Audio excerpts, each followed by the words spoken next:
Baik, Assalamualaikum warahmatullahi wabarakatuh. Ibu-ibu, sebelumnya perkenalkan saya Novi dari Universitas Negeri Semarang. Di sini saya akan sedikit menyampaikan materi mengenai hoax ini. Nah, sebelum kita masuk ke materinya ini, kita alangkah baiknya dengan kita berdoa sesuai kepercayaan masing-masing. Berdoa dimulai. Berdoa dicukupkan. Nah, sebelumnya ibu-ibu gimana nih kabarnya hari ini? Buat Ibu Mari, gimana Bu kabarnya hari ini? Alhamdulillah baik. Alhamdulillah. Tadi sebelum kesini ngapain aja nih Bu kegiatannya? Masak Bu, masak. Masak Bu. Oh iya, masak apa Bu? Ya lapes saya. Oh iya, mantap sekali di ladang. Sayur terong Bu. Oh enak sekali di balado, di oseng, di balado. Oh mantap sekali. Oh saya nggak dibawa. Habis Bu sama suami saya Bu. Oh ya gratis ya Bu. Kebetulan anaknya 3 Bu. Oh sejahtera sekali ya Pak. Baik, sebelumnya ibu-ibu tahu nggak sih tentang hoax ini? Apa itu dengar Mbak?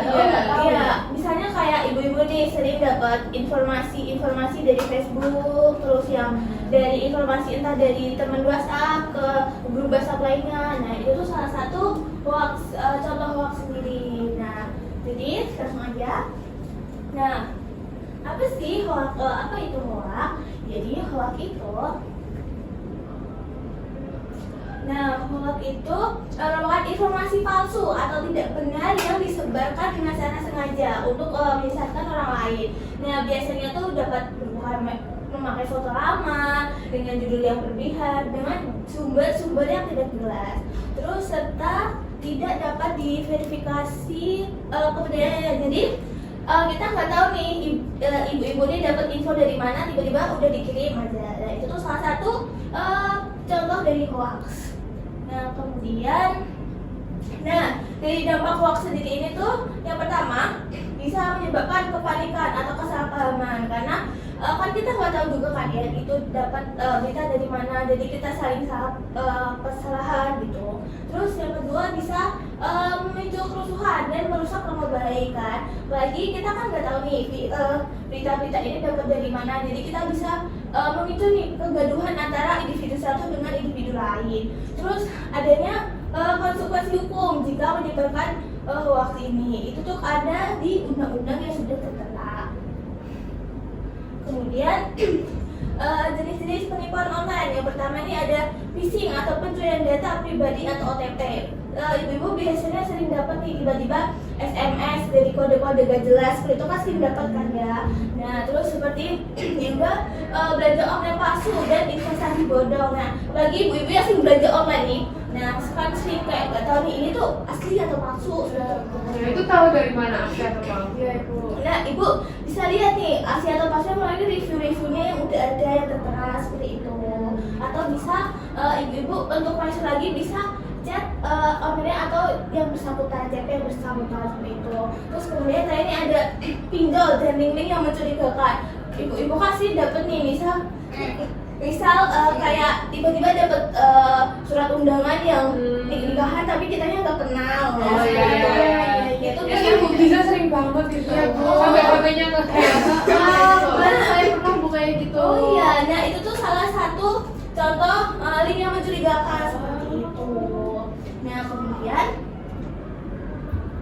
kemudian ini bagaimana sih cara kita mencegahnya? Yang pertama tuh kita harus cek dulu, kita make sure dulu apakah berita ini tuh benar adanya atau asal-asalan. Tadi tuh terlihat kan entah dari judulnya, dari narasinya seperti itu.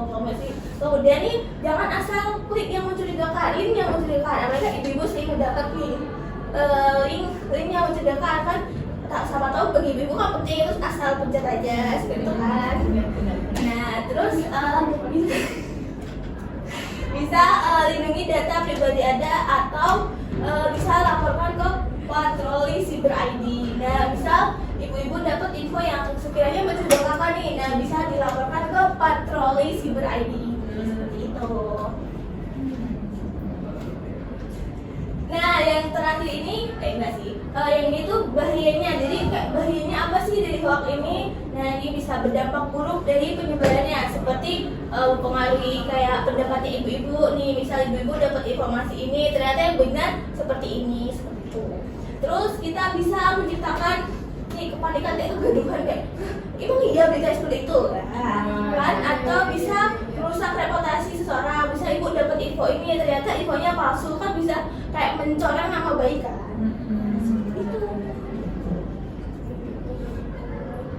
Nah, yang terakhir nih kita ada namanya etika digital. Bagaimana sih kita berperilaku di dunia digital ya? Yang pertama kita harus saring sebelum sharing. Jadi kita tuh harus memilah-milah gitu. Misal kita dapat beberapa informasi, nah kita harus pilah-pilah nih mana sekiranya informasi ini yang bisa di-sharing atau cukup di-keep sendiri. Terus kemudian kita harus menggunakan bahasa yang baik dan sopan di media sosial atau di grup bahasa ibu-ibu. Nah, kan ibu-ibu sering kan kayak di grup kayak yang sentil-sentil seperti itu. Nah, kita harus lebih sopan ketika memberikan informasi agar tidak misinformasi. Kemudian hormati privasi, jangan disebar foto atau video tanpa izin. Kan di media sosial sendiri kan sering kan ya kita dapat foto video seperti kecelakaan yang tiba-tiba disebar seperti itu kan, itu sebenarnya tidak boleh.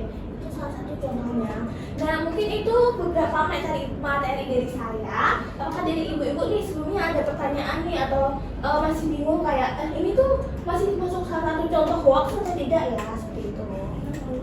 Boleh mau nanya? Iya boleh. Saya tuh sering dapat telepon gitu ya, itu masuk hoax juga atau gimana? Atau kenapa? Oh, biasanya nomor yang nggak dikenal gitu kan ya. Itu masuk juga Itu tuh bisa kita cari tahu. Pertama kita angkat dulu kayak dia kan biasanya seperti ala-ala kayak operator gitu kan. Nah, kita bisa nih kita atau enggak kita tanya-tanyakan lagi, atau sekiranya udah mencurigakan kita blok aja atau matikan seperti itu sih Bu.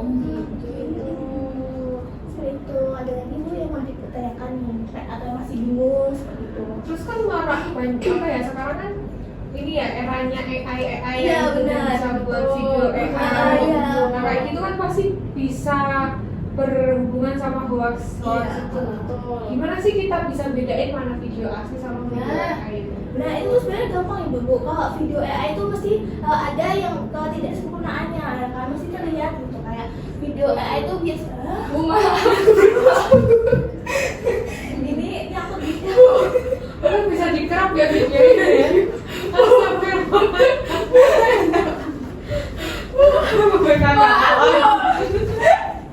Ini dari ibu-ibu PKK ya.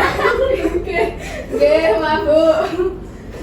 Menurut saya sebenarnya antara video asli atau dari video AI itu sebenarnya terlihat ya. Kalau video AI itu biasanya tidak sempurna, ada bagian-bagian yang kayak ada error-errornya atau bagian yang kan kurang sempurna dari video asli. Jadinya sampai sebenarnya gampang kok membedakannya.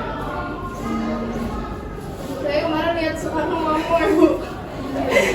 Saya pikir itu beneran gitu loh Bu. Iya. Saya kan kaget gitu kan, pas lihat kok ada pengumuman dari Bapak Soekarno gitu loh.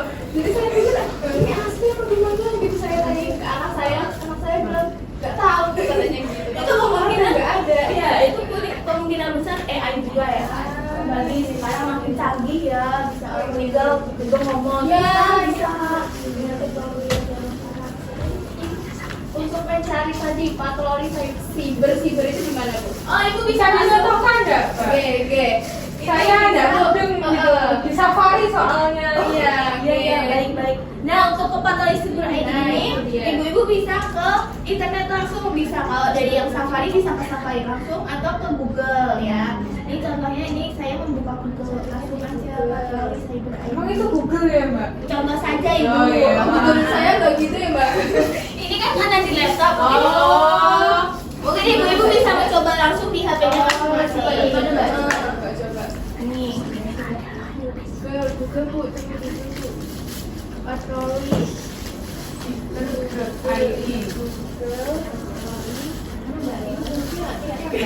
di cerah Bu. Iya, gini.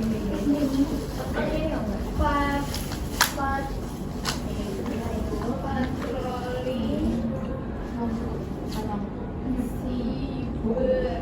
Oh ini ya Mbak ya? Iya benar Bu, bisa dilihat ya. Titik. Kok gini Mbak? Iya, ini bisa langsung laporin ya? melaporkan nih, bisa langsung melaporkan nih. Oh. Nanti tinggal masukin aja nih pesannya apa yang dilaporkan. Nanti tinggal kalian ini aja. Ya buat ini tuh lampiran kalian bisa dapat info yang sekiranya hoax nih. Tinggal di screenshot, tinggal dimasukkan ke sini. Seperti itu Bu. Terus kan kenapa harus melampirkan KTP, Mbak? Ya kan buat lebih valid aja, bisa kalian dapatkan informasi lebih lanjut terkait info yang kalian kirim, nanti bisa melalui KTP dan alamat seperti itu. Ya.